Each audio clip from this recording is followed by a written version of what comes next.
Good evening. Welcome to the second annual Cambridge Beer Festival online. What, Bert? Oh, sorry. Welcome to the 48th Cambridge Beer Festival. Tonight is the cider tasting night. As you will all see, I've been working really hard all year to get my weight up. I've managed to keep myself going with that. Fantastic. Looking good as ever. New t-shirts, bought bigger ones, fit better. Right, tonight, what we're going to do is we're going to have an online cider tasting, and we've got some people here as well who are also going to join in. It's going to be like a wine tasting, small amounts. We're going to be moving through it fairly quickly. So those of you who've got boxes at home, if you've got both boxes, we're going to alternate between the Cambridge box and the East Anglia box. If you've only got one box, don't worry, because we're going to be doing half of the ciders in your box tonight as well. I'm Simon. Most of you know me. This is Chris, who is cider bar manager at Cambridge, and Evening. Duncan. Evening. And Duncan, who is assistant cider bar manager at Norwich Beer Festival. Evening. We also got Ad as manager at the beer festival. He's cleaned all the glasses for us tonight. And would you like to introduce yourselves? I'm Microphone. I'm David. Turned on. Probably not. No. That was nearly anyway. This is the first time we've done this. So it's new and exciting. And we also have Tony, and not Tony. Right. So what we're going to be doing. So you will notice in your boxes, you have one of your bottles has a penny on the top of it. I cunningly left it sitting behind me so I could stretch back to get it. The reason you've got the penny is when you open your bottles, put the penny on top, and what it does is it stops the top from getting creased. See, like that. And then you have your tasting, you put the top back on, give it a tap, and that'll reseal. Stick it back in the fridge, and you can keep it for a week or two, and it will still be fine. Use of the penny sulfites. What were you saying about sulfites? They are on the bottles. If there are sulfites present, it is marked on the bottle, just in case there's anyone who is either intolerant or allergic. One point to make is where we are. We are at the wonderful Haymakers in Cambridge. Indeed. Where I believe your cider is available. Where the cider is available both for myself and currently Cromwell on there as well, is it? Yes, it is. Yes. Sorry, we've got fans turning up. Terrible. Right, so we're going to crack on. So the first cider that we're going to be tasting tonight is not the one I just got out of the box. It's the one I've already got out of the box. Right. The first one we're going to have is Cambridge Cider Company's Angry Wasp. So that is from the Cambridgeshire box. Just in case anyone is wondering, there is one Cambridgeshire cider in the East Anglian box. So if we say it's from Cambridge, then it's from the Cambridgeshire box. Okay.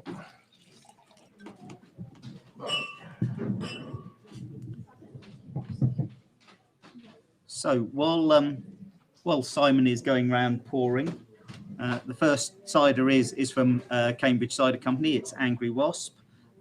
It's one of their sort of better selling ciders with a rather interesting name, and it looks like we've just polished off our first bottle. We have just emptied the first bottle. There's no point messing around, was there? No, of course not. So one of the first things to notice is if you hold it up to the light, we would describe this sort of rather glibly as hazy. We tend to look for ciders that are either particularly clear or particularly cloudy. You can taste, or there's a different mouthfeel between a clear cider and a cloudy cider. Unfortunately, it's difficult to tell when it's hazy. So, but we will be doing some clear ones, and we do have hopefully a more cloudy one, which we will. So, first things first, get your nose in. Straight away on this, you've got loads and loads of fruit on the nose. It's nice, properly fruity. Doesn't smell too sharp. Very reminiscent of sort of fresh green apples. Very nice on the palate. It's got a little bit of sharpness. It's not overly sharp. I remember Angry Wasp in the early days when it was properly sharp. but it's still very nice, very drinkable, very, very fruity. I like it. One thing to note, however, with their very strong aroma or very detectable aroma, but it's quite light on the taste. Now, this is very characteristic of a single variety cider. So a cider made with just one type of apple. Normally ciders are made with a blend of different apples, and the more different types of apple you have, the fuller bodied the cider is. Yep. It's got a good aroma, it's got a good initial taste, a good lingering taste. Whereas this, the taste is quite light. So although Rob, the maker, hasn't told me that it's a single variety, I suspect it either is or predominantly is single variety. How about sugars then? Medium dry? Yeah, I, dry. I would go for a medium dry. Medium dry. It's definitely not dry. It's not a proper dry, no, there's a good it's amount of- definitely not a medium. No. So Yeah, there's a good amount of dryness there, but it's not fully dry by a long way. But no, it's very tolerable. Other people, could you pass me the microphone over? Would you like to have a little? just, is it on? How do you switch it on? So, how was your cider? So I'm not a cider expert by any stretch of it, but I can sort of concur with what you said. It's less, given that how much it smelled, I expected it to taste stronger than it did. Yeah. really. Good. Right, yeah, I'm going to get back into mine again for a second. I finished mine, I'm sorry. Yes, I've made the same mistake there then. I like it. Well, there is more. It's perfect. It's very, very drinkable. It's a cider. very drinkable cider. Right. Yeah. Right. Okay. We'll So not quite so rapidly move on to the next one. So we've all got bottles of water. Dead easy. A little bit of water in your glass. It's good. It's sensible drinking. Keeps you rehydrated. And also, it washes out the cider from your glass, so you're not mixing two different ciders together. Right. So, right, So, so whilst I'm pause the next one, for those of you that are joining us in the pub, you've also got a little packet of crackers in front of you, we do. which are handy for also Okay, handy for so cleaning the pad. the next cider we are trying is Win Hill, which is from Norfolk. It is their Browns, which is a single variety apple cider. One important thing is this cider was Camera's National Silver in 2018. So we do have a Cider and Perry Championship each year, and it starts off at regional level, in some cases county level, and when a cider gets through its regional round, it goes on to the finals, which take place at Reading Beer Festival in early May. That is typically 3 further rounds of judging, and this particular cider came second in the country in 2018. So, right. Simon. So my favourite cider apple, by a long way. Browns is a properly good apple. It's got sharpness to it as well, and loads of fruitiness and nice bits of tannin. So I'm going to dive in. So we typically associate the Browns apple with a cider apple being a West Country apple. So the first thing you tend to notice on the taste are the tannins, the sort of typical West Country tannins, the drying feeling, astringency in your mouth and over your tongue. So now I've had a taste, I'll go back and do all the proper things. So it's as clear as a bell. So, do you have enough left in your glass? On the nose. To test Yeah. that? Yeah. Yes. On the nose, it's fruity. It's lovely and soft as well. On the palate, probably it's a tiny little bit sweet for my taste, but notwithstanding, the reason I fell in love with Browns was because Win Hill make a fantastic brown cider, and their medium, which this is absolutely glorious. So yeah, really liking this one. Yes. You can see why it was a national silver. It keeps winning the East Anglian round. And so it has actually been in the finals for several times over the years. Describe this one as a medium sweet. Yes, so I see, medium yeah. sweet to sweet. Yeah. It does depend on your palates. One important thing to say is everyone's taste is different. Oh, very much so. Yeah. And well, we tasted these the other day, and yeah, as always, we end up in an argument somewhere. Discussion. Discussion. Debate. Debate. I never. Competition? Do you have like different categories like sweets? And No. We just keep it simple, and we just have cider and perry. So perry is fermented pear juice. It's because we start off with the premise of the best cider that a cider maker has on offer, and we do it that way. One of the key differences with our competition is all of the judges are members of the public. We don't have an invited special people to do the judging. It's done by members of the public. Right. Anybody else got anything they'd like to interject with? Nope. Let's just get on drink side. Yes, we will. I'm sure slow down at some point. But it is. I mean, this is classically Browns. Like I said, there's a tiny little bit of acidity right on the very back of the palate. There's lovely bits of soft tannins going on there. It just sits really, really well, and it's very, very enjoyable. I might save my other one till later. It reminds me a bit of Winks. Yeah. Yeah, it's that really fruity note that Browns brings. That yes, it's nice when something actually hangs with all that fruit note on it, and it delivers both. This is, well, I guess this is where the difference comes in with this one. Is it is a single variety, which kind of goes well against what Chris said on the first one, where sometimes single varieties can be quite singular.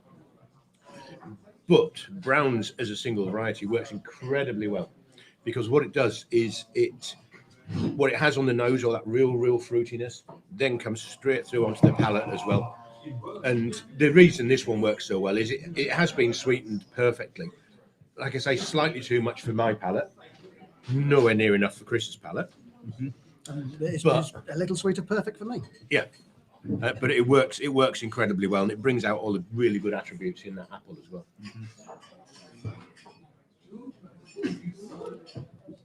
Right, we are cracking on at a bit of a pace, so I either need to start pouring more into the glasses, or we need to start talking more about them. Well, if you start on doing Cam Valley, so the next one we're doing is Cam Valley, which is Cambridgeshire, and the one we're doing is Kingston Black. Now, again, this is a single variety. Kingston Black Please. is a typical cider apple, and there was some research done many years ago to ask the question, what is the perfect single variety cider apple? And it turns out that it's Kingston Black. It has got the right balance of in the apples of tannins or bitterness, sugar, and acid sharpness.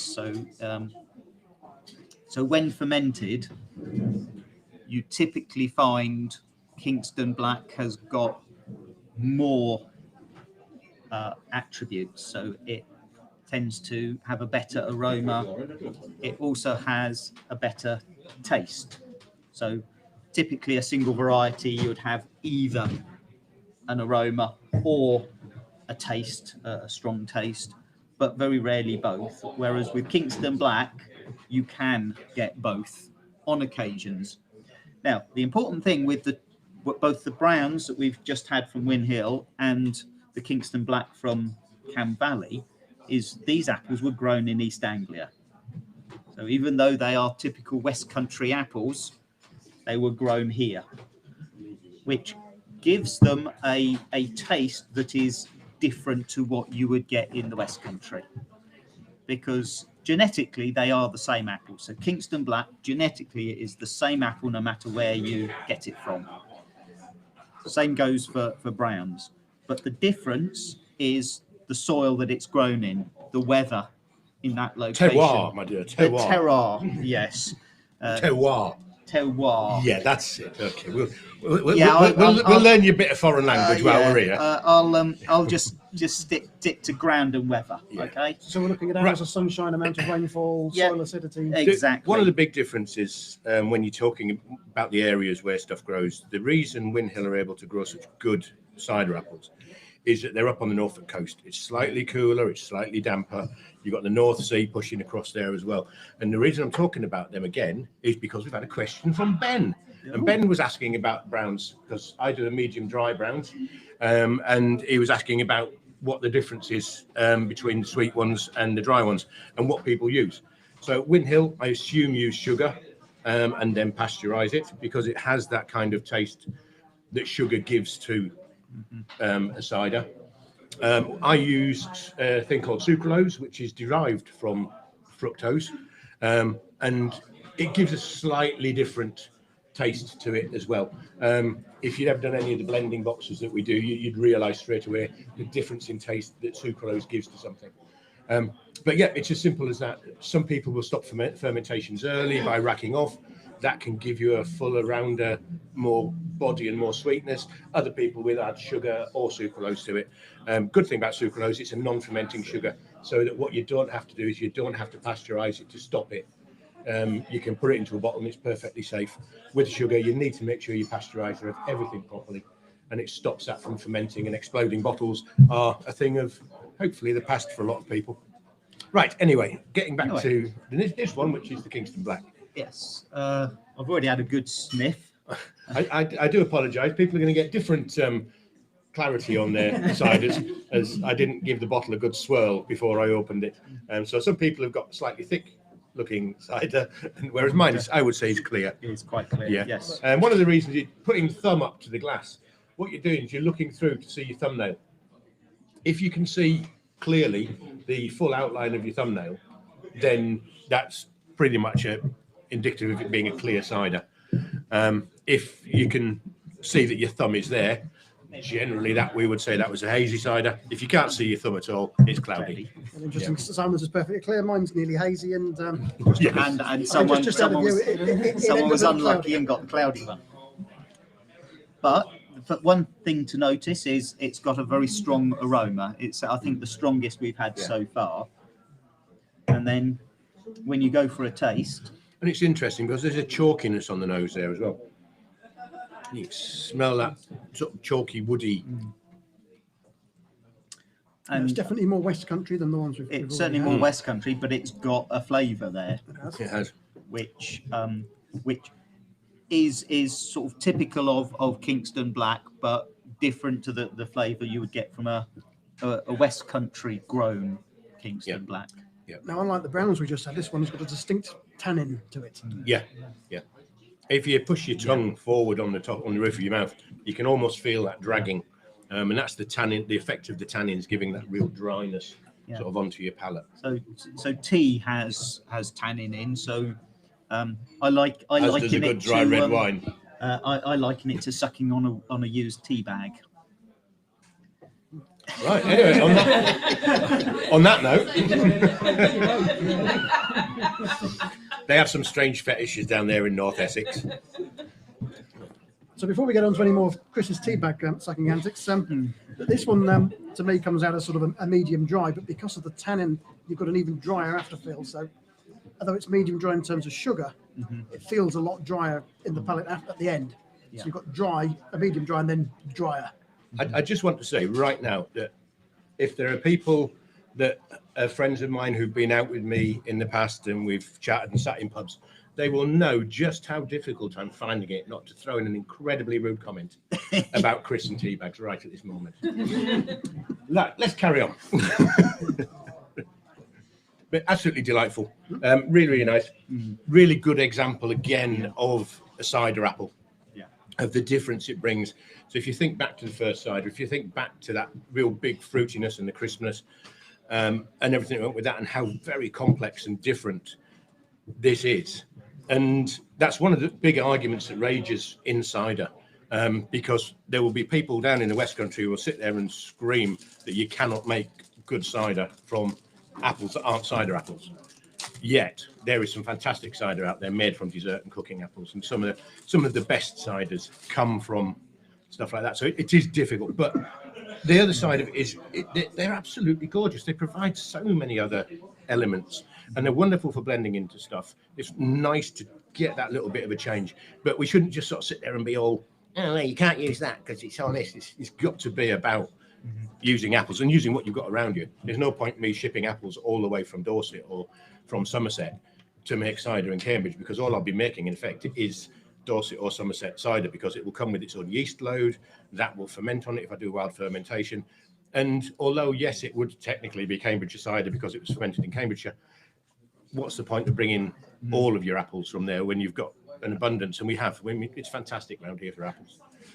Well, the first ever commercial cider maker was in East Anglia. It certainly was. It was Gamers before they moved to the West Country, and they started in Banham in Norfolk. I thought it was Attleborough, but I'm not going to disagree with you.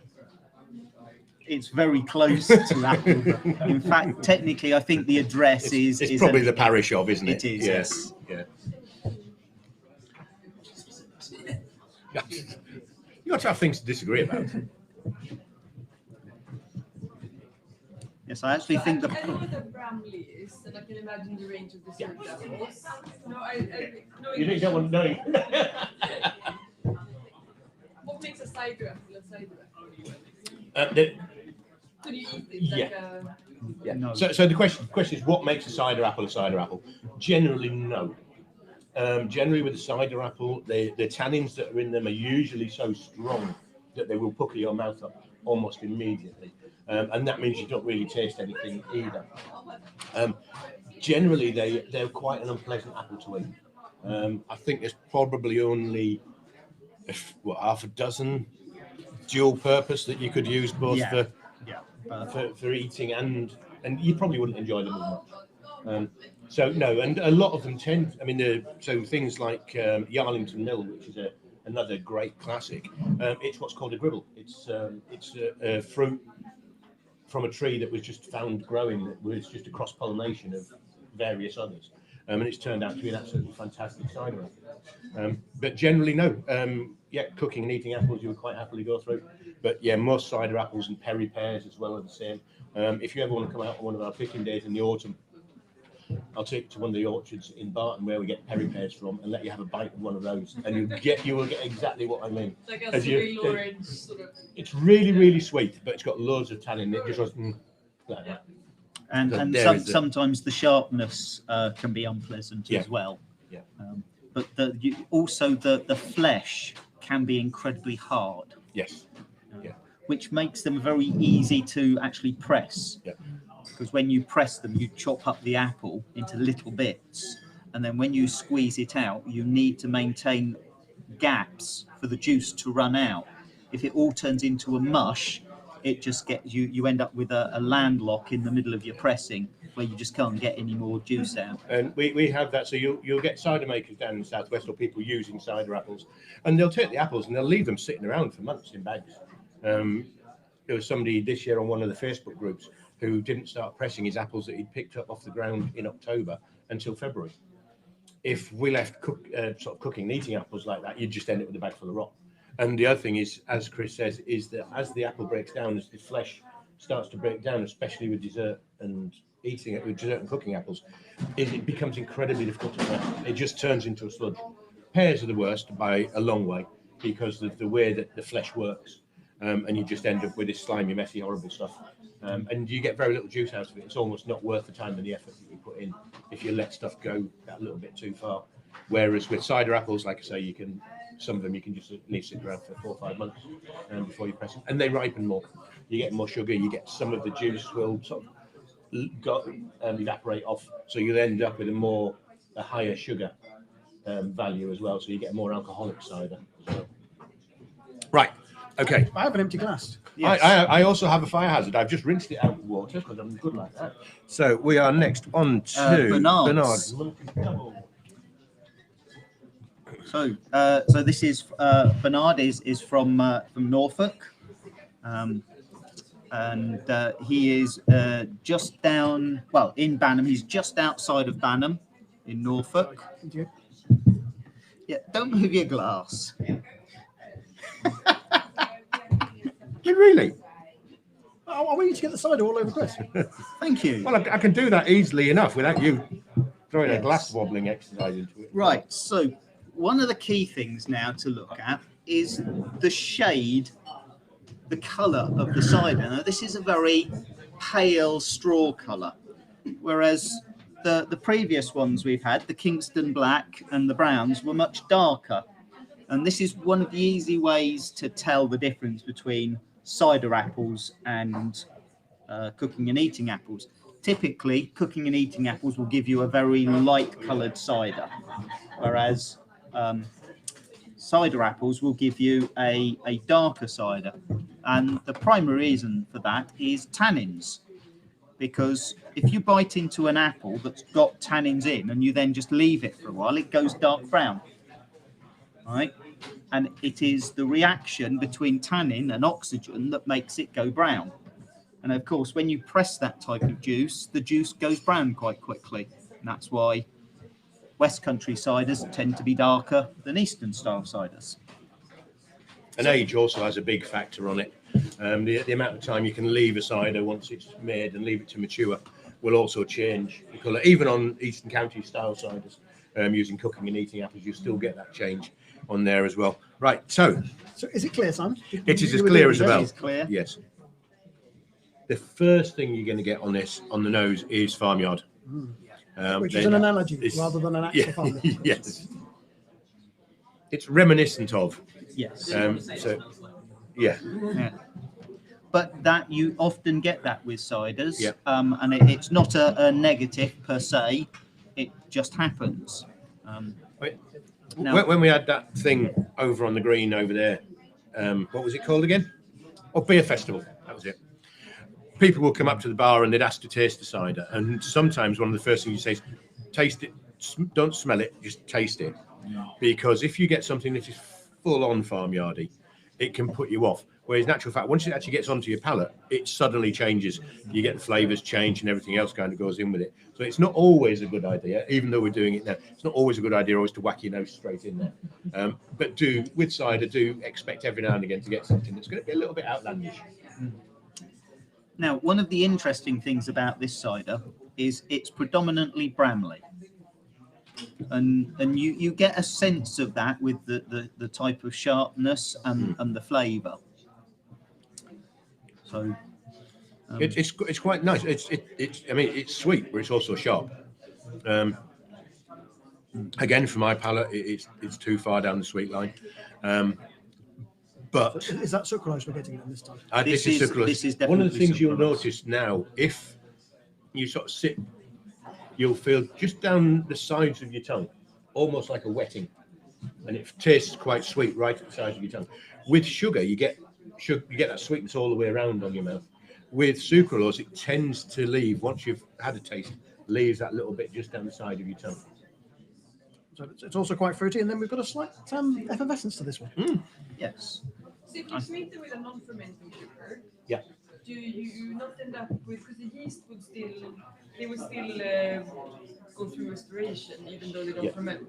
Yeah. Do you end up with something with the yeast?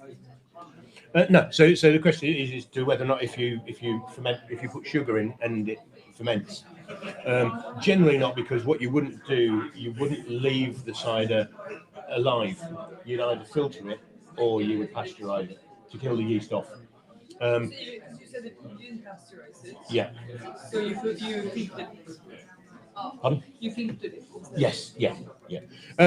And so the question is whether or not you would filter it or pasteurize it to do that. What you can do is if you have well matured cider, then the yeast will generally be dead anyway, or at least pretty much not enough to reproduce and get into the bottle. So you will sometimes get it where people will just wing it and hope for best. But normally that'll be done into stuff like bag in boxes, which is a 20-litre plastic bag inside a box. And you know that it's either going to a festival or to a pub, and it's going to be sold straight away. So it's going to be gone through really, really quickly. So it's not really going to present an issue. And with something like that, it doesn't explode. It might start to swell up, if it's not kept in a properly cooled cellar, and you might start to get gas, CO2 building up within it. And then all you do is you turn it on its back like a baby and vent it. You just squeeze the tap and you just let the gas out. So if you do get something like that, but yeah, anybody who's doing anything in bottles needs to be incredibly careful, because there is a. But you do get sometimes where you will get bottle conditioned stuff where sort of what we've called sort of like fine cider, it's almost like champagne style, and you do get that yeastiness sometimes, but it's generally there because you want it there, because it will add that slightly funkier note in there as well. What you don't want is you don't want a bottle of cider with a great big lump of yeast in the bottom, and especially if it's got bubbles in it, because what happens is the bubbles kick off and they just spray yeast all around inside the bottle, and you end up with something quite chunky. Those champagne style ones, they've blended like champagne.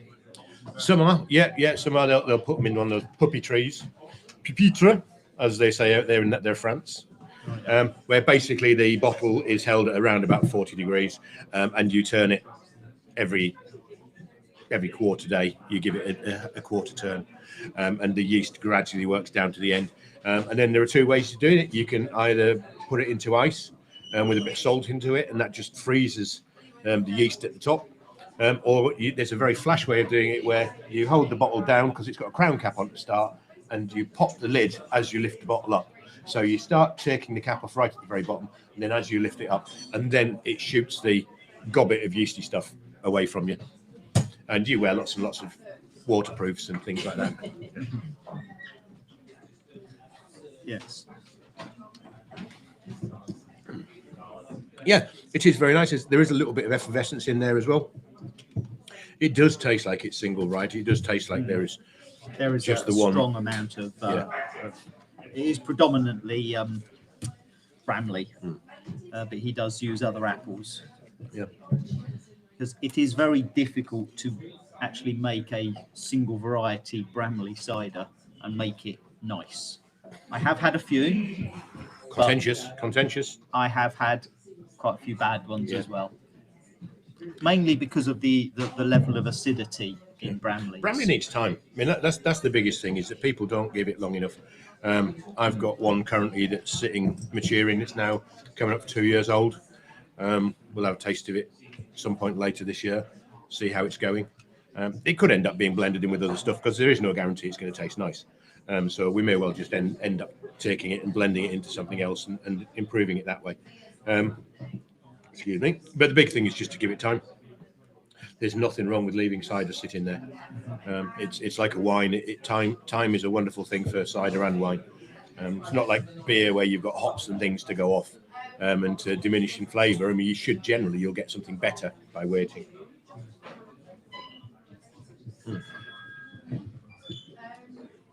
Okay. All right, so we're going to go on now to Cromwell. It's time for a Perry, ladies and gentlemen. Yes, so Cavalier Perry. It's the one with a green top. It's like red, but It's the other like one. red, but the Yeah. other one. Yeah. Thank you. You're welcome. So yes, this is our first Perry. Now Perry is fermented pear juice. A little bit of fizz there. If you are digging your bottles, you may have another green top in your box. Yes. So do check the name. The other one is Oliver's Sweetheart. Which is not for tonight. Hang on. Yeah.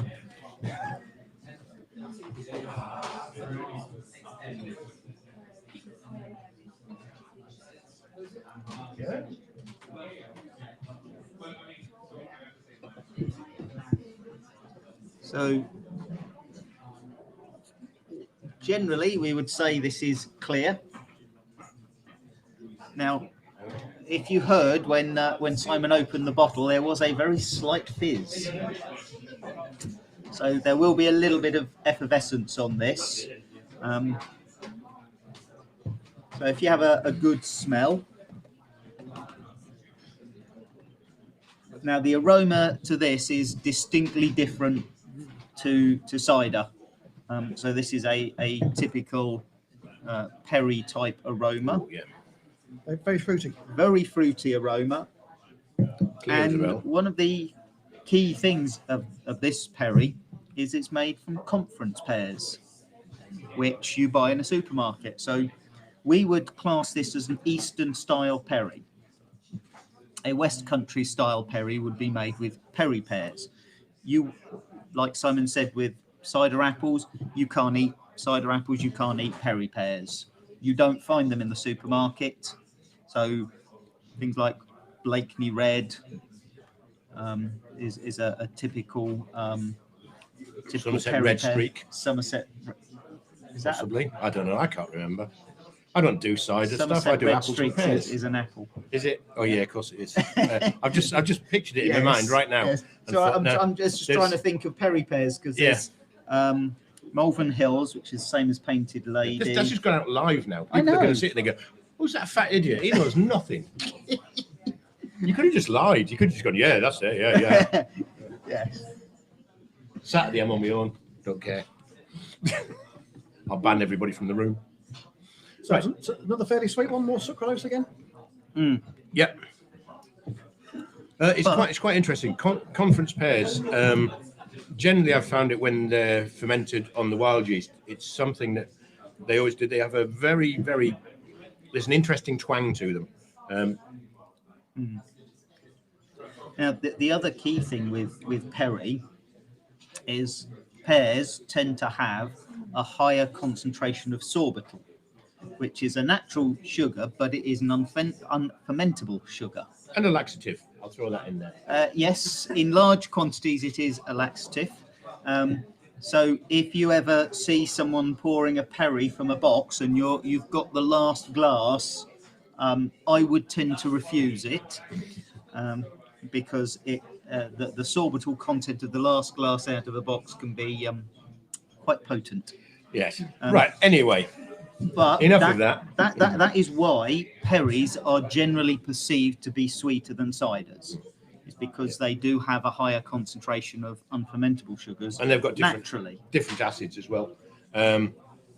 Citric acid in pears, whereas it's malic and other acids, whereas it's malic acid predominantly in apples, and malic acid is a much stronger acid.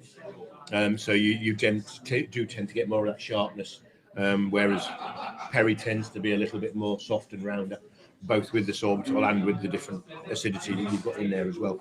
Don't your wine add bacteria to get rid of the malic acid? Yes, there you go. the malolactic fermentation Yeah. stage. So Yeah. it is a bacterial fermentation. So you So don't need to do that in cider. no, it's typically a natural occurrence. Right, one sec. The question was in wine whether they use something to reduce the malic acid. And yes, they do. And there's lots of stuff going on nowadays with a lot of the yeast companies. So people like Lallemand are producing yeasts where you can put a load of malolactic in right at the very start. So you actually get your malolactic fermentation and your ordinary fermentation taking place at the same time. Generally, malolactic fermentation will take place this time of year. So what you do is as the temperature rises, once it gets above 10 degrees, so probably in July, at the rate things are going this time, as the temperature rises, generally as you get to around about above 10 degrees, then you'll get this extra little bit of fermentation going off, and that's what will do it. That's what will start and allow that malolactic, so long as you've got the right stuff there to go. It doesn't always happen. And yeah, cider makers do get slightly excited when they get the malolactic fermentation going on, because it does mean that the character of the cider is going to change and round out a little bit more. It makes the cider much smoother Yeah. to drink. Why don't you just add bacteria? You can, and Yeah. some cider makers do that. You can buy the malolactic culture to put in, but if you don't, you just have a sharper cider, which isn't bad. No. And in fact, some of the ones we've already tasted haven't had a malolactic fermentation stage. So some cider makers like doing it, some just allow it to happen. Some just leave it. Sorry. And some just leave it. Yeah, Yeah, some some just people do leave it. just leave it, Those people, those cider makers that sort of truly believe in a traditional way of cider making, they just allow wild yeast, wild malolactic bacteria, and what they get at the end, and that's it, and that's what they sell. And it's very much the way with cider making is you have two very sort of opposing ways of doing things. You have what's called now trendily called low intervention, where basically take the fruit, you smash it up, you put it into tanks, you allow the wild yeast to go, you allow it to do whatever it wants to do, you rack it off. Oh, God, pardon me. That's that burger, sorry. You allow it to do what it wants to do, and then you sell it, and it's as true to what you can do as possible. And then obviously, if anybody had sat and watched the Inside the Factory program on the BBC about cider making, that's the complete opposite end, where it's fully industrialized. Everything is super cleaned. They have specific cultures of yeast that they use to make it with, so they get exactly the same flavour every single time. Because that's what they're after. They're after consistency. Every time you open a bottle of Bulmers, you want it to taste the same. I mean, to be fair, apologies to Bulmers, I'd rather it tasted quite different. But there you go. But there is, and there are people that kind of do fall in the middle, where they'll do a little bit of other stuff, a little bit playing around with things. I've done it with this year. I've used wine yeast in one of the ciders. It's markedly different to the one that was done, and it's exactly the same, pressed at the same time from the same orchard. And one lot is so completely different to the other, and you can really taste the difference that putting a wine yeast in makes. I'm not entirely sure whether it makes it better, but it definitely makes it different. Yeah. Right, and this is classic. It's really nice. I really It is. One of the great things about Cavalier Perry is the fact that it's conference based. I love that twangy note you get in there. There's a little hint of, I wouldn't say acetic, but it's a little bit of sharpness that kind of hits and cleans your palate. And then the sorbitol comes through, and it is sweetened with a bit of sucralose as well. But you can taste that there's a mixture of sugars there that are working quite differently on the palate. And it smells like pears. Yeah. Yeah. Unfortunately, mine now tastes very much like water, but then I've had water in the last few minutes. Well, now the next one we're going to be going on to is to contrast with the Cavalier Perry, which is conference. We're having a Perry from Gwyn, and although it's a Welsh name, they are actually based in Herefordshire. So Simon will dig that out. You will? I'm off again. The other number 3. Yes, sorry, it's a number 3. Start at this end this time. Just for the sake of difference.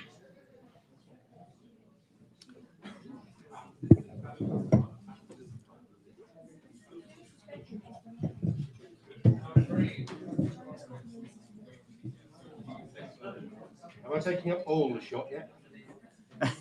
You have completely blocked, yes, but hey.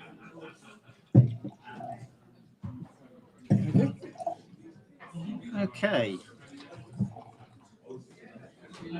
So for this, I would say this is a hazy cider. Sorry, hazy Perry. Typically, Perrys tend to be more cloudy. It's quite unusual to get a clear Perry. High pectin. And as Simon's just said, it's related to the amount of pectin. Now, one of the things with the Cavalier Perry is Tony, the cider maker, he leaves both his ciders and his perries for an extra year before he sells them. So he'll press in October, right? Normally, you press in October and you can start selling in May, June. Well, Tony, he presses in October. He'll wait until the next October and then wait till May before he sells. And that gives both ciders and perries longer to clear. Typically, a season or a year of temperature change will trigger a dropping of the pectin. But anyway, Gwyn Perry.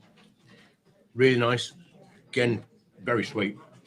But the aroma, again, The aroma is fantastic. very, very reminiscent of a West Country Perry. Definitely fruity. Very fruity. It's got the aroma is. It's one you get occasionally. A Dabanet as an apple is one that has it. It's got an old fruit aroma to it.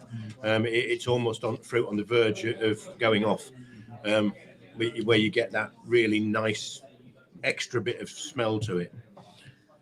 Now, one thing is to swill it round your mouth and you notice the tannins So in this. I certainly didn't get it on the first mouthful, but Come the third sip, now I'm thinking, yeah, a glass of water might be quite nice about Yeah. that. So, Unfortunately, I've got cider in my glass. which means Oh, sorry, perry in my glass. these are Perry pears because of that amount of tannin there. Now, this is a very sweet cider. Is this sorbet on this time? I suspect I- that this has been sweetened further with sucralose, I but it think does it is, yeah. have sorbitol in clearly. Well, so just a question from sorry, who was it, Anthony, asking whether we're glad to be back in pubs again. Bloody right we are. Yes. Absolutely. I mean, I have to say this is the first time I've sat in a pub, and I was a little bit nervous, but I've had my 2 jabs now. But I tell you what, there is nothing better than sitting around with people talking about alcohol and being able to do it in a pub, and especially a pub as wonderful as this, with the most gorgeous landlady. Then yes, yeah. I mean, I guess everybody else probably feels the same. To finally be back into pubs, Yes. Even under some sort of restriction, it's still a wonderful place to be. I like the way our landlady just cleared all of the bottles that you've been congregating around her just before that shot. It's in my nature. I had to try it out. Yes. So yeah, I mean, the taste is that there's probably sucralose there again. You're getting that little slight sort of wetting. You can tell that there's still probably quite a bit of sorbitol present. The tannins, again, you push your tongue across the top of your mouth, and you can feel that dry drag as it goes. Really nice to drink. Probably would be a half pint for me would be it. Because it's a bit too sweet. Because it's a bit too sweet for me. Whereas Chris me, would it's quite probably nice. sit there with the 20-litre bag-in box and have a lovely evening and fall asleep. And I think I'm offsetting the very sweetness, giving you that mouth-watering feel with the tannin that's drying me out afterwards. I love the effect that you get when you have something like this, because when you're trying to explain to people about ciders being dry or sweet or sharp, then you've got to throw the tannins into there as well as an extra little add, because the tannins don't make it dry, even though they make your mouth feel dry. It's the lack of sugar that makes a cider dry, and a cider can be dry and fruity, and you will think it's slightly sweeter because of the fruitiness. And that's one of the things that when you're doing cider gradings that we've done for this, and when you're tasting ciders, is just trying to remember to stack everything up in a row. And you ignore the fact that the acidity, because it's sharp doesn't make it dry, and just because it's fruity doesn't make it sweet, and just trying to work your way through. But tannins are that little thing that throws that little curveball in there, because although it's incredibly sweet, your mouth is feeling dry because of the tannins being pushed around.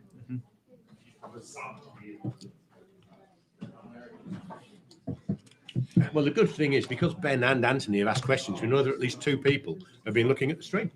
How nice is that? It's not bad. It's not bad. Right, so while we're moving things around and plonking, I'm going to open these. And I'm going to have myself... hungry already? No, I'm not hungry. It's just I've just had something quite tannic. And now And I'm going to have a little bit of... So we very luckily have got Jacob's cream crackers, other cream crackers that are available. And these are as a palate cleanser. So when you've had something like this that is A, sweet, and B, tannic, is a little bit of biscuit, just moves around in your mouth a little bit and gets you ready for the next bit.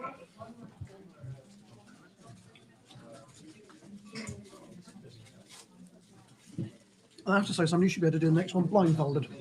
Perhaps you can wear your mask around your eyes or something. Yes. And have your palate disguised for something else. So to make it clear, the next one is going to be Simon Cider's is Sweet Pea. What a lovely label this bottle's got. That's Yes. nice. Isn't it strange how it matches Simon's t-shirt? Yes.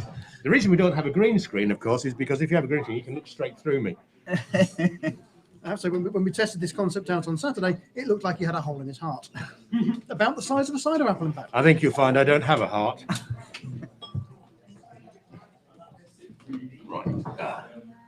Right, so I'm going to go with, it is clear, Pretty clear, yeah. indeed. just as I get a hold of my thoughts, Simon obscures the view. So if you give it a swill and a sniff, The first thing I get on it on the nose is a sort of a sharpness, I'm certainly getting fruity. and yes, as Duncan said, fruity. And now Simon's back. We can. Ta-da! And my front. So, sweet pea made with 3 different dessert apples. We use an apple called Crispin, Spartan, and John Standish. The reason I use those is they come together to produce this nice, proper fruitiness, almost like apple juice. And certainly when you taste it, the first thing that hits you is that full-bodied fruitiness that you get when you start blending apples. Now, in this case, it's 3 different apples, and if you choose your apples well, you only need 3 to get a damn good cider. You know? Now, one of the things of note on this, generally I add around about 10% water to the cider, because what it does is it brings down that acidity and kind of washes it out a little bit, because otherwise what you end up with, sometimes you can end up with the sharpness overtaking everything else. This year I haven't been able to, because it's quite, the flavour isn't quite as pronounced or as thick as it's been in the past. It's ever so slightly thinner. Because the year before last we had an absolutely awful autumn. It was really cold. We got virtually no sunshine for most of September and October, and it meant the fruit didn't ripen in much the same way. So we've lost some of those fruity esters that you would have had if the fruit had ripened better or more or faster. The apples weren't as big. We definitely had a lot of smaller apples because they just didn't have that ability to grow. So it's not, for me, it's not as good as it's been in years past. But it is still very good. Still very nice, yes. And as a cider maker, it's very easy to be hypercritical about your own product. It's easy to sit there and find not faults so much, but something a failing or a lacking that in other years but it's still very drinkable, and it is nice and clear. Yes, and although you've named it sweet pea, it's a medium sweet. Yeah. And this is your type of sweetness. It is my type of sweetness. This is named after the lovely Peter Webb, who is as sweet as a sweet thing. Sometimes. So Chris, you'd like this sweeter, presumably? Yes, I tend to like mine a little bit sweeter than this. But this is still very drinkable. Well, I think this is where when we go back to the conversation a minute ago about fruitiness and sweetness. One of the great reasons for doing this and for using the apples that I've used in this is they give fruitiness. So for me, for my palate and for what I like, and I know that I don't make ciders for me to drink, I make them for other people to drink. But because of the big amount of fruitiness that you get in this, and because it is still fairly sweet on that medium sweet kind of range, it's still quite nice and it feels sweet. And generally apple juice, and that's what I was aiming for. If you drink apple juice, it's not massively sweet. It's got that little bit of acidity in there, that little bit of sharpness as well. And that's kind of what I was wanting to create when I did this. Because it's not everything is an accident. Sometimes I think about stuff.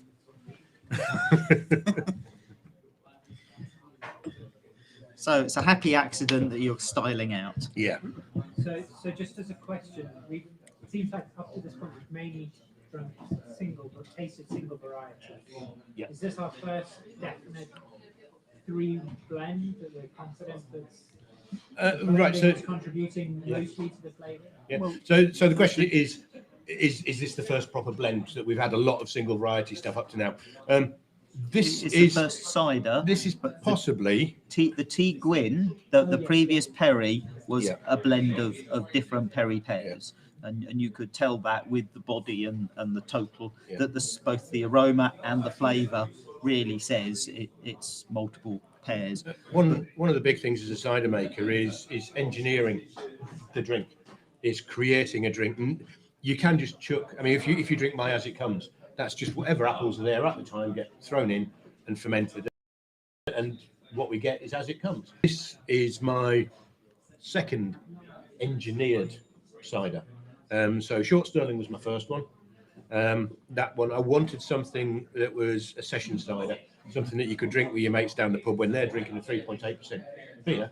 You could be sitting there having 4.5% cider, and you're not getting all silly and falling off your chair. This was the next one, because then I wanted to create something that was properly juicy and fruity tasting, rather than the As It Comes, which is at times mouth stripping, but it's like a white wine. It's beautiful. It looks like I've got another question coming in. Yeah. So back to the original question. Yes, this is the first cider that is distinctly multiple apples. Is that more outside of sort of I tastings and festivals? certainly from my perspective of buying ciders for bars, it is more common to get the blended. But it often happens that we end up with a single variety that we suspect is a single variety, but I don't know that. You know, it's only when a cider maker tells me that it's a single variety do I put that on the label and say what it is. We can tell by tasting, and we say we suspect it is single variety.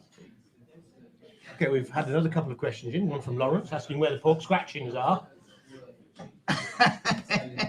There aren't any. We've got cream crackers. Why would you want pork scratchings when you can have a dry cream cracker instead? Yeah. And the other question was from John, and it's why aren't we drinking out of bag-in-box? Because out of bag-in-box tastes better. Never want to disagree with people, John, but you're wrong. Most of these ciders, the reason we bought in ciders from makers that either bottled them flat or we bought in bag-in-box that they allowed us to bottle, so that we're giving people the closest experience to having cider at the beer festival as we could possibly have. So the reason we haven't got them in bag-in-box is because we put all the bag-in-boxes into bottles. Because how else are we going to get those bottles to you at home? You know, So yes, we can't expect people to buy 22 bag-in boxes. No. So we had to split even it if down. they did come in convenient 3 litre sizes Yes. instead of 20 litres. But even so, for practical reasons, doing the same here for this tasting, using the bottles, is practical here. But also, it does mean that we are tasting exactly the same as what you have at home in your bottles. Yep. So hopefully, what we're saying it matches what you're tasting as well. And having tried some of these in bagging boxes in various locations, they're pretty similar Yes. in the way they've been bottled either Well, from the maker or Yeah, Simon's. I mean, all the bag-in-box that arrived at us were all tested to make sure they were all right. Well, of course they were. Because that's it. We have to do quality assurance. Part of the job, isn't it? Right, how would you have Okay. time? 9 o'clock, and we are at It's number 9 o'clock, and we're Four to go. on. Oh, we've only just tipped over halfway, so that's all right. We're doing reasonably well. Which we should do, which I should time some for some more questions at the end. Okay, so right, next we're moving on to Is Udder's Orchard Linley Gold. So Udder's Orchard is from Udder's Field. I hope I've pronounced that correctly. Yeah, you pretty much. So that's from Yorkshire, West. West Yorkshire. Okay. Certainly with the other, so the non-Cambridgeshire box, we tried to get a mixture of other East Anglian ciders. So we've got a couple from Norfolk, a couple from Essex, a Hertfordshire one. But then we wanted to have some representation from the rest of the country. So Yorkshire is not a sort of traditional cider making area, but they do make cider up there. One of the others we've got, which we're not tasting this evening, is from Kent. We have the Tea Gwyn, which is from Herefordshire. Now, we did try to get something from Somerset, but I'm They afraid... don't have that their internet down there, do they? Well, We had to send a man down there on a pony. put it this way. The length of time it took to have an email conversation, we could have done it faster with the old pony post, to be frankly honest. But anyway, so we're now on Udder's Orchard, Linley Gold. So it's... I actually No, think it's there's not. actually- so we have a question actually on Yes, screen. I've got mine from the bottom. Oh, We have a question. We do. I know it's terrible, isn't it? So yours is clear as a bell. So we have a question. So Simon. we do have a Do question. you like this year's glass, and where can I get one? Yes, I do like this year's glass. It's a very Yes, nice glass. it You can is. get one from lots of pubs around Cambridge, including this wonderful pub that we're sitting in tonight, where they are selling the glasses, and the money is going to the Hospitality Action, Hospitality Action, which is a charity that's basically come up the front for mental health care, hospitality workers within left out control by COVID-19. Yeah, so hospitality actually are doing lots of work with mental health, helping people out who work in the hospitality industry and who've had an absolutely awful year. This is a question to Bert. Is a list of pubs that have the glasses, is there a list on the website? It's on the website. There you Yeah. go. So if you want a glass, And you can head get them to from the Simon Cider Beer as well. Festival, Cambridge Beer Festival website, where there is a list of glasses. I was gonna say something. List of pubs that will There be are selling a few the boxes glasses. in your cidery for those that can't get to the pub. There are, and if people want to buy cider boxes for ready for Thursday and Saturday, there are still some available, and you will get a festival glass in the box. So just go on to simonsider.co.uk/products and click and buy. Thank you. Blatant plug. Right. Okay, I mean, so as Lily people Gold. will see, I got the bottom of the bottle this time. Yeah. So I'm not going to tell you that it's murky, because it's not. It's clear as a bell. It's just that mine happens to be murky. I'm trying to be nice to people and make sure that not the same person end up with the murky ones. Now, we just answered the question about bag in box and putting bag in and having as close to that as possible in a bottle. And we've moved straight on to the only cider in the whole collection that's actually bottle conditioned. Yes. So do you want to explain bottle conditioning? So bottle conditioning is when you add a priming sugar and it creates carbon dioxide within the bottle. The reason Dave does it, who runs Udder's Orchard, is that he wants his bottles to stay in prime condition. If you bottle them with a tiny little bit of sugar, then what happens is you get a little bit of carbonation. The CO2 pushes any oxygen up and out of the way, or the yeast devours it and gets rid of it. And what it means is then you end up with a cleaner cider in the bottle, and you don't get anything like film yeasts or pellicles, I think we're supposed to be calling them nowadays, on the top of the bottle. On the top of the cider in the bottle. So yes, this one is the only one, and generally this would be fairly flat. One of the things that is just about noticeable when you smell it, but it's more obvious when you taste it, and it's been cask conditioned, or it's been cask matured. Cask matured, yeah. So there's two ways of doing it. One is you ferment in a typical plastic food grade barrel, and then you transfer it into a wooden cask to mature.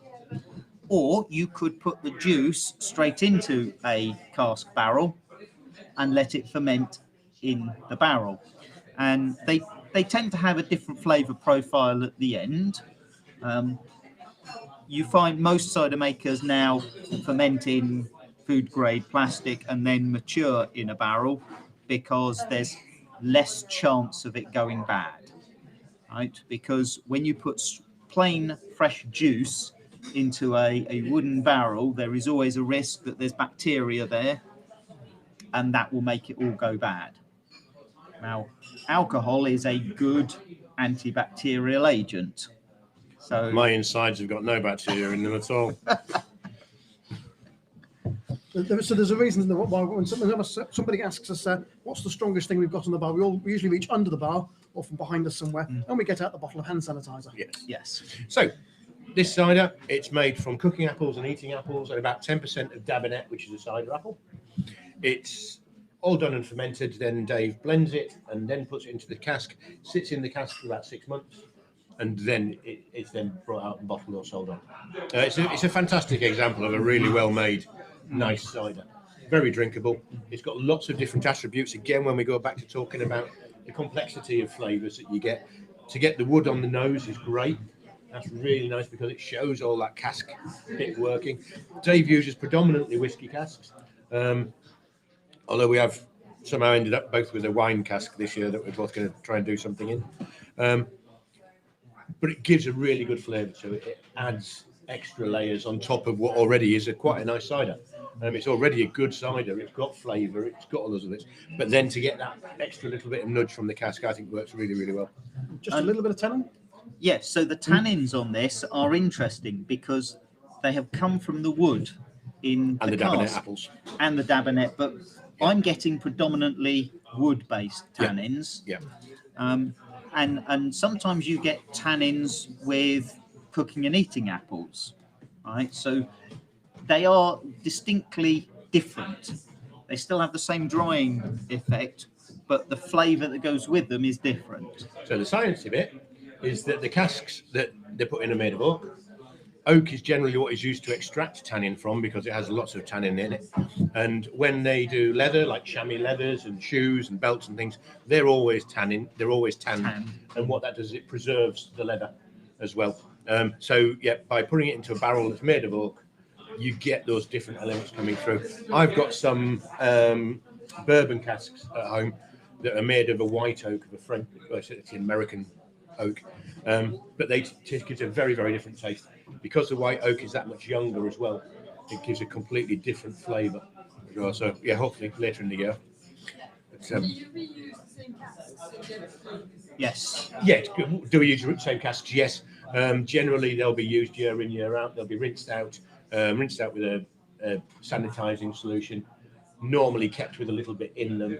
And then when you get to time of year when you're ready to refill them, then you just give them the rinse out, fill them up. Hopefully they'll still be watertight.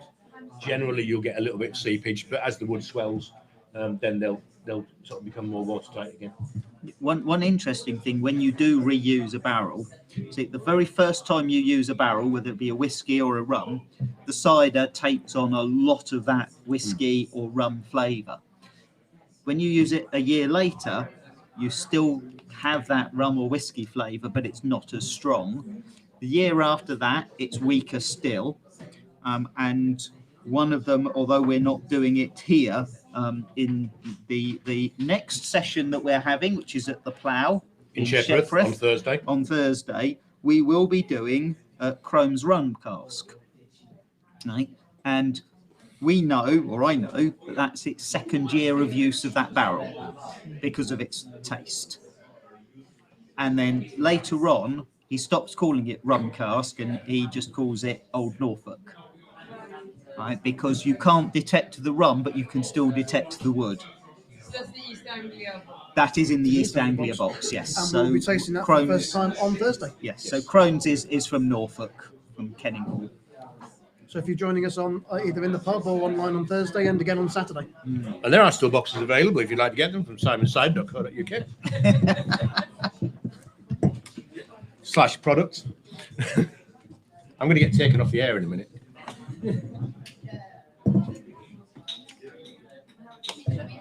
Okie dokie. Right, we're moving on.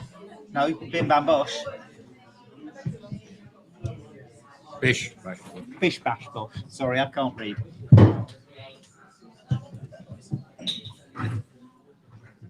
Oops, daisy. Seem to be having a move round. Sorry, Mitch. Yeah, I was thinking about that.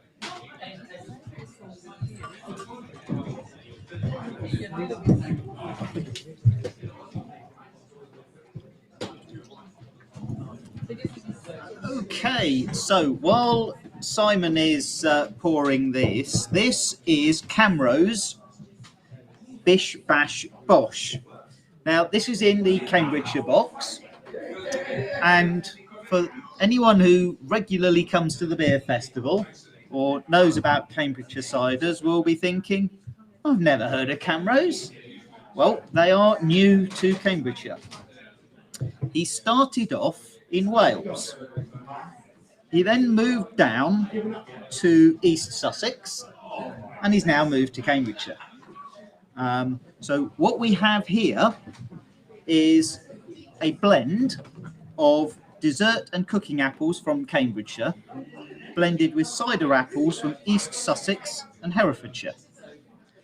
Now, Anybody would think we had a plan to this. yeah. Now, if you have a smell, it's Hazy. Hazy. it is hazy, yes. Hazy, yep. It's got that getting a West Country. slight West Country aroma. Now, one of the other key attributes from this is it's relatively young. So this was pressed in October. So it hasn't had a long period of maturation. And you can notice it's got a quite a fresh, young smell to it. And when you taste it, again, it's identifiable that it's a young cider. One of the things we really got on this on the initial tasting was cream soda. There's a real, almost like cream soda or marshmallow kind of vanilla-iness to it that's really nice. There's also a fruitiness on the aroma. And we have our good And- friend tannins again. And yes, our good friends tannins. And there is a big taste of fruit juice. There's a big taste of just apple juiciness. There's just in there as well. apple juiciness there, which is a little unusual in some ways, but quite reminiscent of a young cider. A slight sherbety. Slight sherbet, yes. So sherbet is citric acid.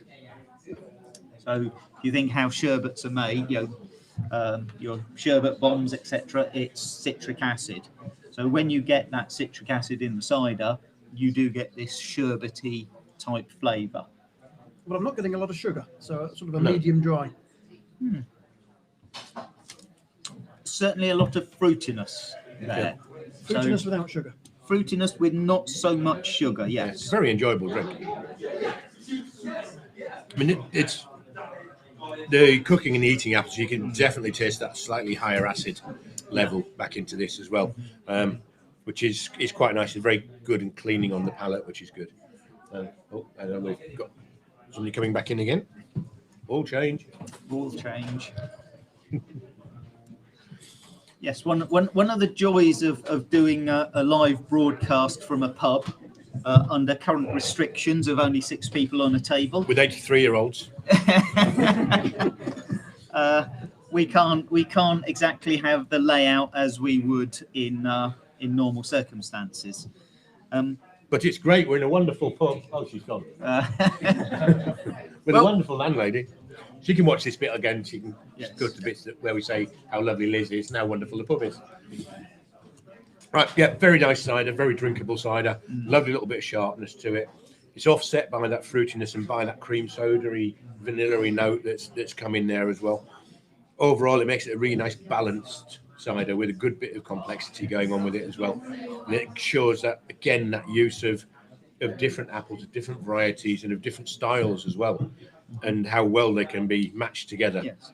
Well, one of the interesting things about this cider is the blending, because Simon you blend your apples before you ferment. All depends on what it is. Okay, so the sweet pea. Yeah, so for sweet example. pea is all blended beforehand. So you blend your apples Yeah. and then you ferment that juice. Yeah. Whereas the Camros, Yeah. were separate fermentations of either single varieties or just 2 apples, and then blended afterwards. So the final product is a blend of different ciders.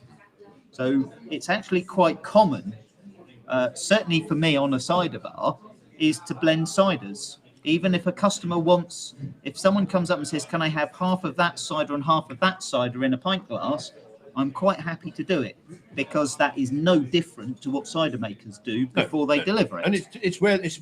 I mean, I know I do a lot of single variety stuff, but to be honest, the art of making cider is in the blending, of being able to get it to be that final product.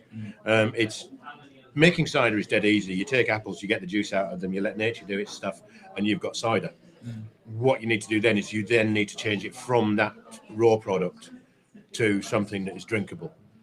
With as it comes, I don't bother, because generally it tastes blooming good anyway. But it is that's where the art comes in, and it's nice when you have ciders that have been blended and where they've been done properly, and you can taste the reason why they've done it how they have, because it works incredibly well. All those different levels there. It was the same with the one before with Lindy Gold, where the blending in there is what's made. It's been key in making that one what it is. So yeah, I really like that. It was my cider of the night when we did the grading. Yes. It was very, very nice. Okay, well, there's a question. So do you want to start on the next cider, and I can answer these questions? Do cider makers all collect and press their own apples? No. Actually they don't. Often cider makers will collect their own and press their own. And I'm a make their cider own. maker. Can I answer this one? Yeah, you can answer you. for yourself, but you can't answer for all the others. Well, I can. Cider makers do different things. Some cider makers will collect all of the apples themselves, or they'll buy apples in from other people. Other cider makers, what they'll do is they'll buy, and what I do is I buy a proportion of my juice is bought in because I get some juice from the West Country.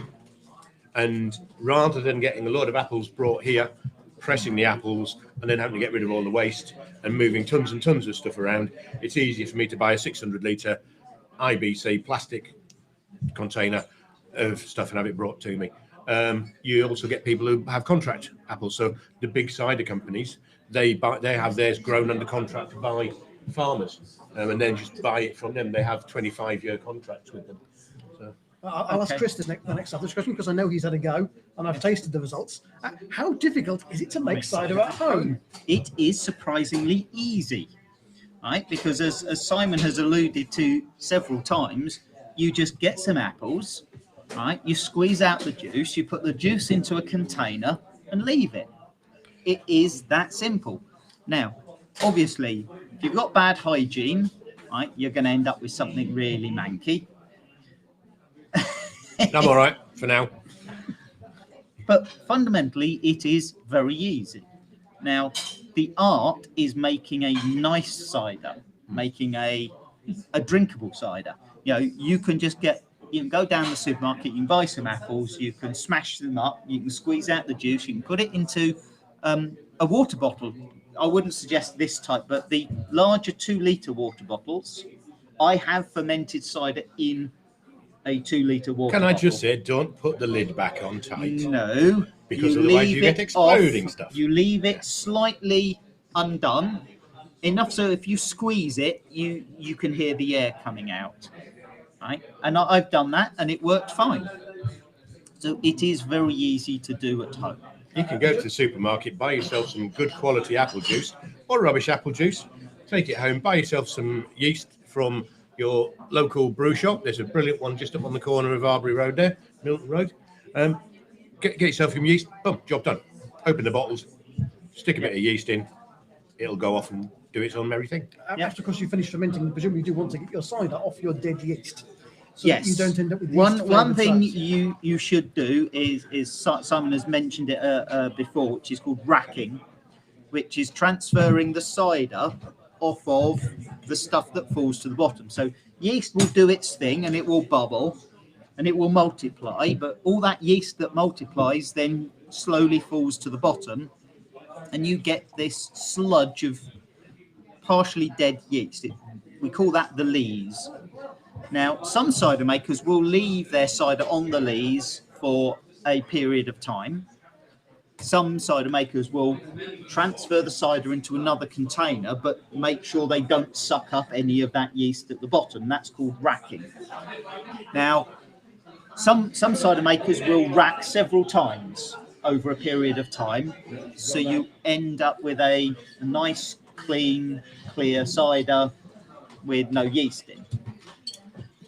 If you do it at home and you leave it on the lees for about 5 years, it tastes horrible.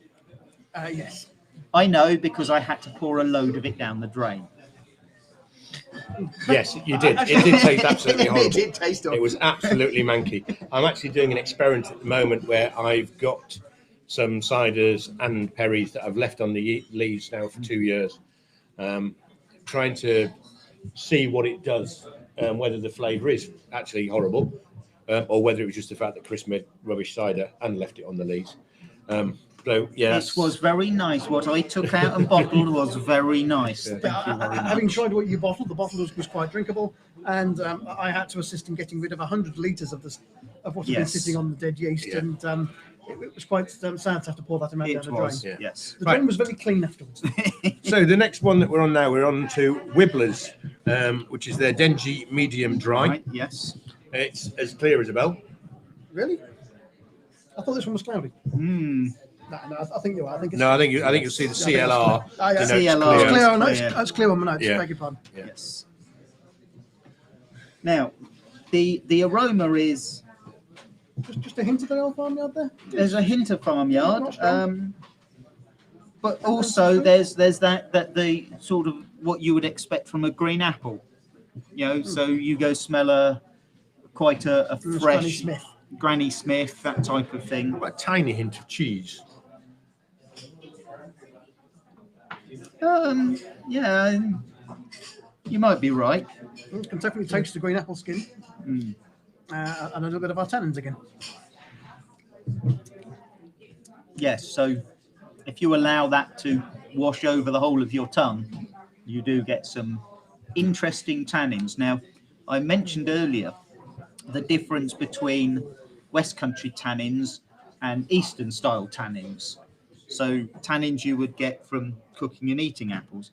And this tannin is more reminiscent of the Eastern style, so cooking and eating apple tannins. You can get the same if you peel an apple, an eating apple, and then chew on the peel, just the peel, you will detect tannins in the peel. And the other thing is to start crunching the pips. So during the process of making cider, you chop up the apples, and sometimes you cut through the pips, and that can release tannin from the pips. It also obviously cuts through the skin, and that releases tannin from the skin. I don't recommend chewing on large numbers of apple seeds because they do contain cyanide. Or cyanic compounds, something like that. But don't Try get and don't get too worried. You need a good handful of apple pips. You need to consume a full handful of apple pips before you actually have a problem. Interestingly, elderberries raw contain a lot more than apple pips, and a pound of elderberries eaten raw will kill you. Oh, There you go. However, a cooked pound of elderberries won't. right. Right, good. So we have a question from Neil. And I think we should actually answer this one with our next cider. We could well do, yes, because As Yeah. it will come up perfectly. So, Yeah. so Neil in Cambridge, we're going to answer your question with our next cider. is that Neil sitting right there, or is it? All right. Okay. Because our final cider of the evening, when we're done with the Wibblers here, actually will go very nicely with that particular question. So it's very nice, quite clean. A little bit of acidity there, a little bit of tannins going on with it. Definitely fruity. You know, in some ways, one could easily say there is a singular, the amount of taste on the actual cider in comparison to its aroma would tend to say there's a high amount of a single apple there. Yep. But still very nice, still very drinkable. And also interesting that when you get that farmyard aroma, is generally you kind of think with that farmyard aroma of West Country apples, but this definitely isn't. And this is the second one tonight that we've had that's had that farmyardy thing going on with it, that has not been made with cider apples. It's been made with dessert and cooking apples, or one or the other. And it's quite nice that those compounds do appear, because I find it, I like that farmyardy attribute that you get in there. It's a nice kind of thing. As a lad who spent his formative years working on a dairy farm, that's probably why. But the farmyardy aroma, I don't mind. I'm very glad it hasn't made it into the palate. Oh, Well, God, that's yes. the thing is it is. I cannot remember a cider that then tastes of farmyard. No. With the exception of very sulphurous ciders. So when things go wrong, you can get an excess of sulphur, but that is a rotten egg flavour.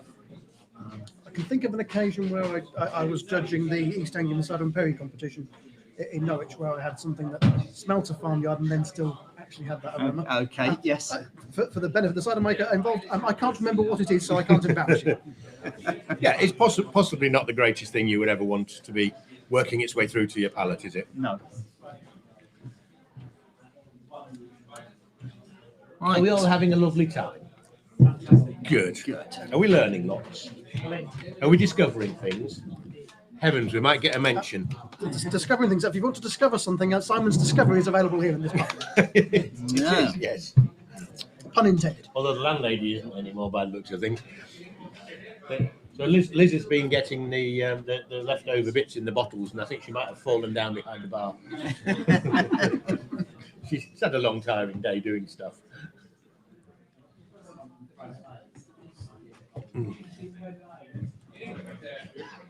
Right. So, well, the final we're cider for the evening. ridiculously ahead of schedule. We are. I do apologise for that. But we've got There is that. We had a question coming in, which I can no longer see the question. Well, The does the question cider will be- change over time? Over time. So last year, in the boxes that we did this time last year, there was a special CBF 47 cider, which was a single variety Cox, and there was the aged version from 2017-18. Tonight we have the same pressing, I believe, of This Cox. is CBF 47. Of Cox. It was the CBF 47. 47. It has now aged by a year.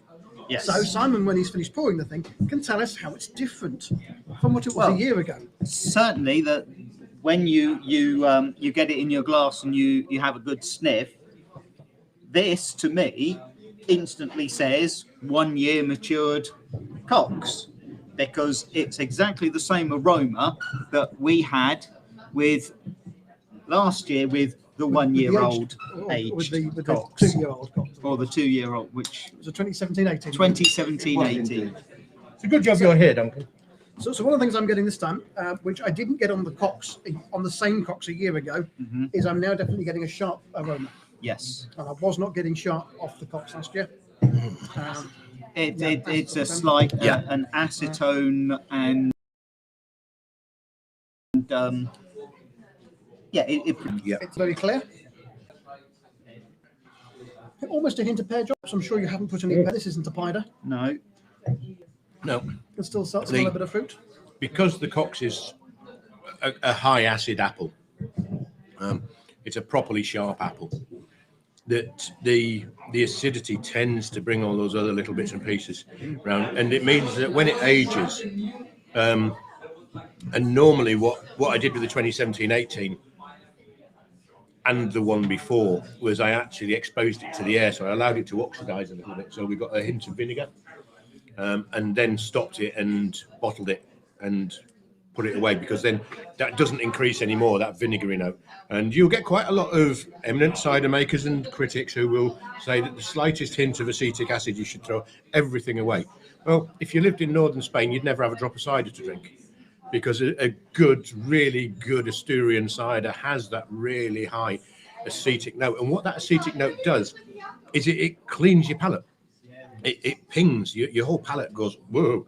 And then suddenly you get fruit and you get sweetness and you get the nice acidity. Then it kind of washes over everything else. And it adds loads of other little notes, but it gives you a start. It gives you that little zesty ping of stuff. And I love it. It's certainly sharp. It's a question of degree, because this is very slight acetic, but not what I would call vinegar. But not vinegar, no.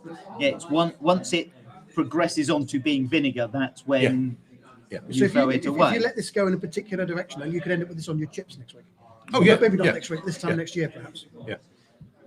So when it was CBF 47, it was a sweet, wasn't it? It was sweet Because because it was it was still young. young. It was only just finished. I did sweeten it more. The thing is, as it ages, as it develops, just adding sweetening to something doesn't improve it. It changes the way it works, and you can't sweeten out interesting stuff. You just end up with something that's sweet and nowhere near as interesting. So you're better off leaving it drier and allowing all of those flavor notes, all of those nose notes to ping up much higher than if you just chuck loads and loads of sugar in it, because you just end up with something sweet that doesn't taste anywhere near as good. So we had a sweet last year. This one's now you're serving it this year as a medium. Yeah. Is it medium just because it's fermented out to medium, or is it fermented all the way to dry? And you No, sweeten it so back? all ciders will have fully fermented by the time you've got to this time of year. They should all have finished. So all of the available sugars, the fermentable sugars, will have been used up. So you would have either truly dry ciders, or you would have ciders with a hint of sweetness because there are some unfermenting sugars in there. But generally, you get to that point, and that won't change. What does change? It changes, the flavour changes, the characteristics can develop more.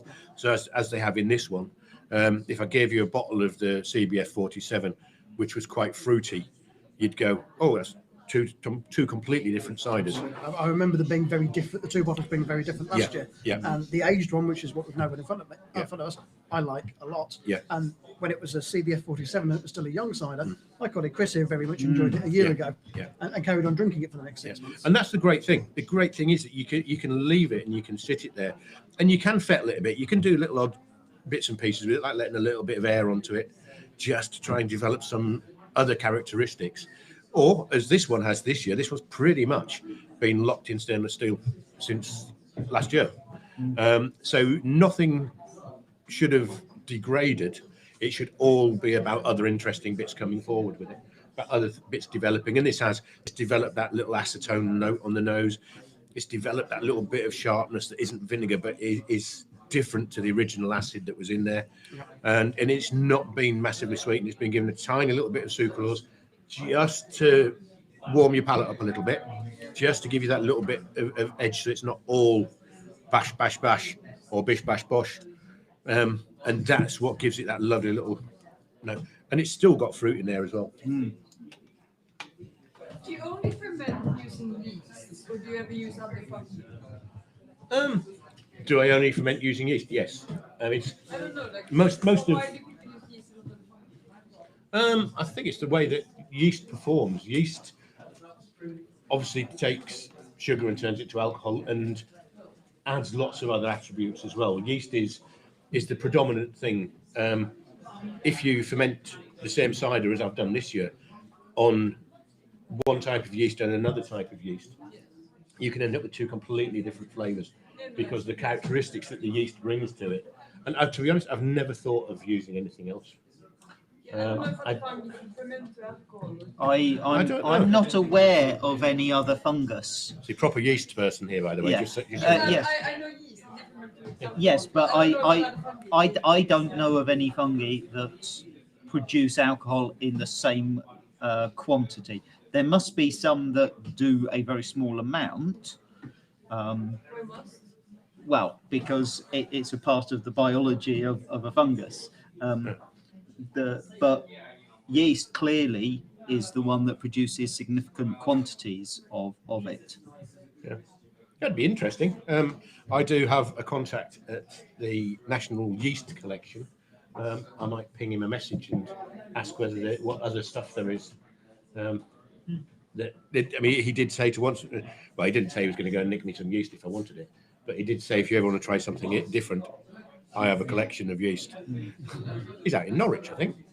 Norwich. Yeah, but then he's probably also knows lots of other stuff.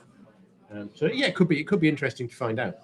To see if there are other things. The thing is, in terms of fungus, a normal mushroom is not going to produce alcohol. So we are talking about single cell fungus. Yeah. So. Yeah. I'll ask. Well, I'm in this inconvenient place again. I've got an empty glass, and Have you? Unfortunately, I think we've reached the end of. We have reached the end of the box. So we do have another 2 boxes full of cider that's already been opened. We do. I won't be having any more. So I guess have we got any more questions? And otherwise, does someone to give the folks watching online a preview of what they would have got if they didn't ask for a glass? Why have we got one? I don't know, unless you brought one with, No, I didn't with bring you. one with me. No. But for those that are at home, we can't do it, but perhaps you can tell them. Yeah, so those of you at home who didn't have a glass had a bottle of something else instead. So you got a bottle of Short Sterling, my first cider that I designed. It's a full-on Eastern County style, so it's made with as it comes. What we do then, we add 15% apple juice to the finished cider, 10% water, a little pinch of citric acid, and a little bit of sweetener. And what that does is it gives you this really nice, slightly sharp, refreshing 4.5% cider. Very drinkable, nice and sessionable, so you can sit there with your mates and drink it. Currently available at the Royal Standard on Mill Road, as I remember right. I don't know where else has got it at the moment, but yes, it is out there and about. But yes, Short Sterling, it's really, really nice, properly appley. We add the apple juice back in, it sweetens it, it adds apple flavour to it a little bit more. And like I say, it creates that nice sessionable cider that somebody can just sit and drink quite happily when their mates are all on the 3.8s. Right. So what we're going to do now Should we play cards? I guess, have we got any more questions coming in? Any questions in the room? No. Has it all gone quiet? Should we have an early night? I mean, I probably think as we've been through the boxes now, unless anybody's got anything dire desperate they would like to ask. Oh, wait 1 second. I think we may well have a question coming in. And for those who don't get a question in tonight, you've got another chance to ask us questions on Thursday Yeah, and again on Saturday. Indeed, you do. We have got a question coming in. It's coming in one letter at a time.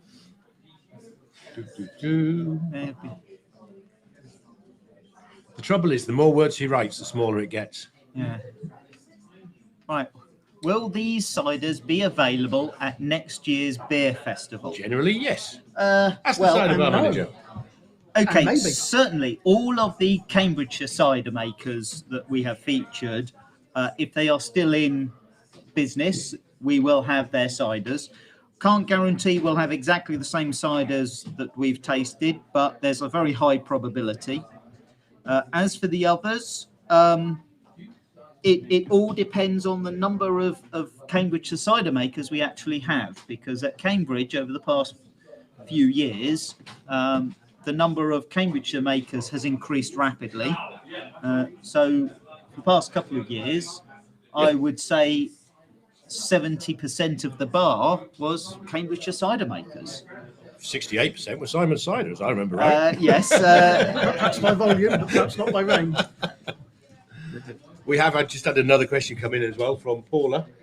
She's asked whether or not we do a session cider at 4.5 and do ciders generally finish much higher than that. The highest natural fermentation I've had was over 10%. That was from some russet apples that the lovely Ali picked along with friends. Bert and Claire were there, I think, in the pouring rain, whilst I was away for a weekend away enjoying myself. They went and picked apples for me. And the russets finished just over 10%. It's still available as Bretted Russet. That's on our web shop at simonsider.co.uk. And if you were wondering what the highest alcohol content of the evening was, it was the Cox that we just tried. Yes. So the Cox, I do cheat. I do use what's called chaptalization with the Cox. I add a little bit of sugar to it to push it up because the extra alcohol makes a big difference to the way it drinks. It allows it to be a different drink to if it was kept down at its natural. Naturally, most ciders finish anywhere between sort of 5.5% and 7%. You don't get much outside of that range. Generally, you don't get much lower unless we have an absolutely stinking autumn and you just have lots of low sugars in the fruit. And generally, you don't usually get much more than 7.5% as a natural fermentation either. Okay, well, just to pick up on a word you used there, which is chaptalization. Chaptalization. Well, there are two definitions of chaptalization. There's the original traditional definition, which is just to add sugar to compensate for a lack of sugar in the fruit, right? However, a more modern definition of chaptalization is the process of adding sugar to ferment up to a high ABV such that you can then add water to bring it back down again. Yep. And that is the industrial process. Yeah. So people like Bulmers, Magners, etc., that's exactly what they do. They add corn syrup to apple juice, they ferment it up to 14%. between 10 to 14%, and then, well, with 14%, you think, what's your normal can of Strongbow? 4-5%. Yeah. So they've basically mixed it with how much water to get down there. I get asked on the bar, what's the closest you've got to Strongbow? And I will quite happily serve a pint of water because Strongbow has got more than 50% of it is water, whereas everything I have on the bar is well over 50%. Most of it is 100%. Some of the ciders are, do have added water to bring the ABV down on purpose. So Cromwell Session, that is watered down to bring the ABV down to a sensible level. Simon does it with his short Sterling. That's absolutely fine. When you add water to purposely bring the ABV down to make it a session drink, absolutely fine. What I don't like is those people that add loads of sugar to ferment it up, and then add loads of water to bring it down, you're basically paying for water. Oh, here we go. Well, So what's the one thing we miss most from the beer festival? I mean, I was going to say pies, but the pies are arriving on Wednesday. Ish.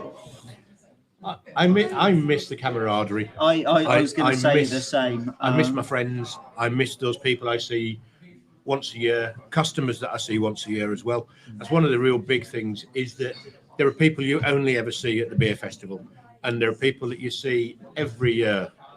And whether it be volunteers or whether it be customers, there are people there that I see them walking across the marquee, and a little bit of me goes, yay! And there are some that come walking across the marquee, and I go and stand round the other side of the stillages, because the last thing I want to do is talk to them. But that for me is the biggest thing. It's the effort that goes in, and even on such a tiny scale as tonight on doing this, is where you've got a couple of people giving up all of their evening to sit there and twiddle with techie stuff. I mean, to be fair, they like twiddling with techie stuff, and they'd probably be upset if they didn't have a battery in their pocket or something like that.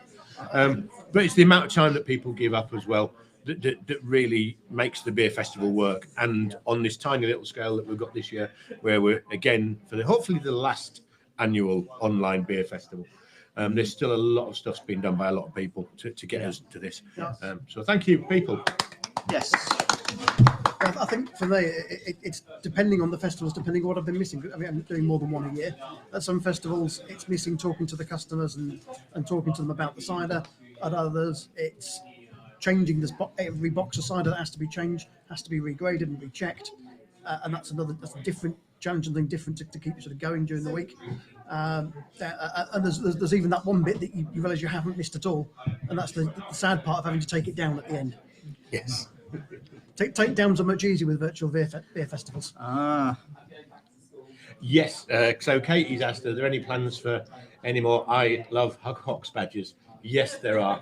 The hope was last year that we were going to actually have a slight change to it, so that each year you'd get a slightly different badge, so you could get a collection of them rather than just having one badge every year. And I would have done them this year, but to be honest, I've been a bit busy.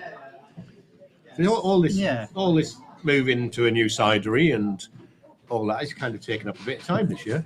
And of course, COVID has sort of restricted activities quite considerably in different ways. Right, does anybody want the cider? Even putting these boxes together has actually been quite There's been quite a challenge. There's been a bit of work involved. Yes. Right. Well, I'm going to take this opportunity to run away. To make room for more cider. Anybody got anything in particular that they would like? Sorry, Duncan, keep talking. What I'll do is I'll drink this bit of water quickly, and then I can shout cocks. Fair enough. Can I ask you a question? You can, yes. I'll turn around, sir. Well, let me. I'll turn. You'll just have to wait for your cider now. Sorry. I'll shuffle out the way. So some people might have noticed we've had rather a cold spring. Yes. And it's been pretty wet recently. Yes. I mean, we're still quite early in the year, but do you see that the weather conditions we've had this spring is going to affect the cider you have next year? I think so. Yes. One of the great things is we didn't have a late frost.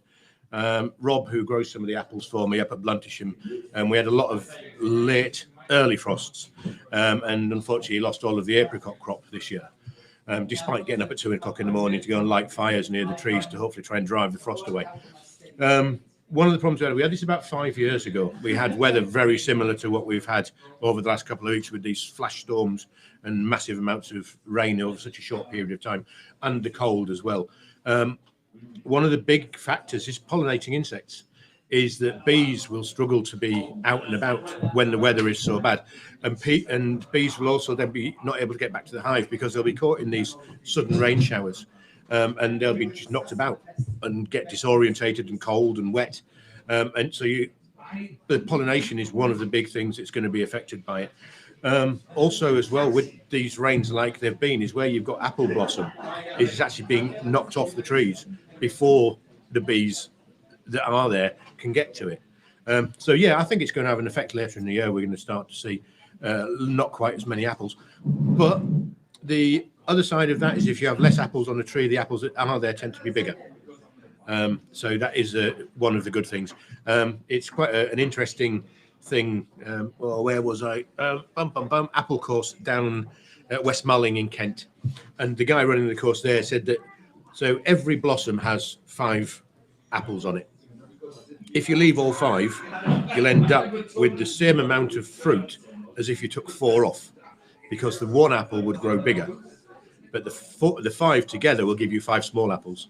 If you take off 2 or 3, then you'll end up with the same size or volume of fruit as you would have done, but it will be on less fruits. So yeah. So yeah, I think it is going to make a difference anyway. Yeah. I keep these actually. Right. Yeah, it's not really great for them at all. They're not like dangerous. Can you use the mic? I was just saying I keep these at the back of King's College, and this year has not been a particularly. Not turned on. They're not. No, push it on. Push it all the way up. I think it is on. All right. Yeah. Oh. Anyway.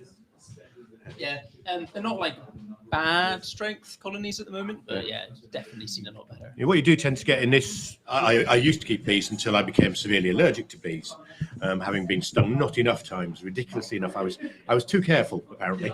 But what happens is bees do a thing called casts, where rather than a swarm where they've got a healthy queen and a young queen or the older queen will leave with a good number of the bees, what you end up with is these tiny little pockets of bees leaving the hive just because they can't survive in there, and so they'll leave, and you end up with these small numbers of bees just slowly disappearing, so the colonies diminish and then struggle to support themselves because there aren't enough bees in there.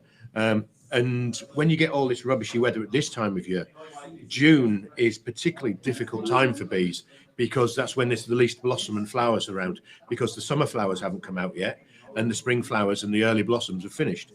So that's when you suddenly start to get this thing where bees are starting to starve in what you would think would be the best time of year for them.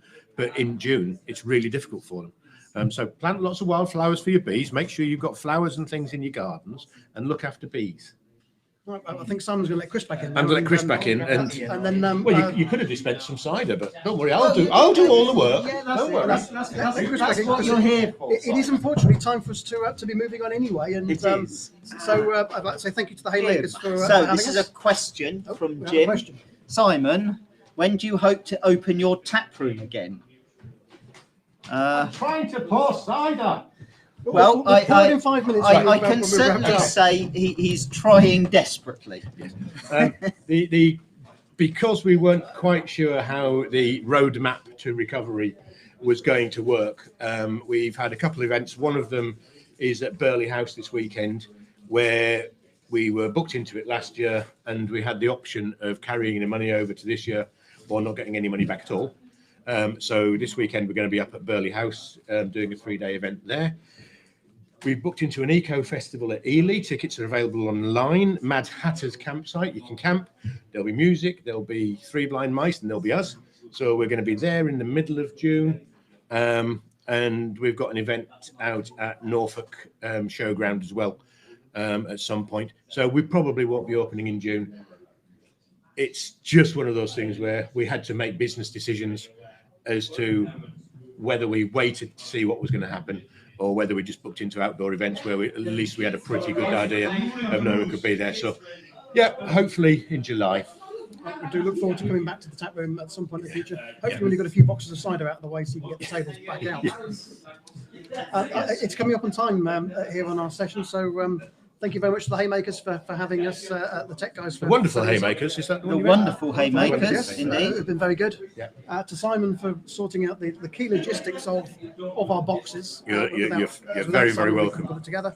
And to Cambridge Beer Festival for coordinating the whole week.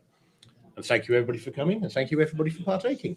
We're back again on Thursday, 8 o'clock online from the Plough at Yes, Shepherd. another live event. Yay! And then the 3 of us will also be back again on Saturday night, 5 o'clock. 5 o'clock until whenever, sometime later. Last man until sometime standing. later. As we'll be going on Saturday, Thursday we'll be going through the other 11 ciders we've got, and Saturday we'll be going through all 22. Arduous. It's a play. It's not a chore, it's a pleasure. Thank you very much, everybody. Thank you.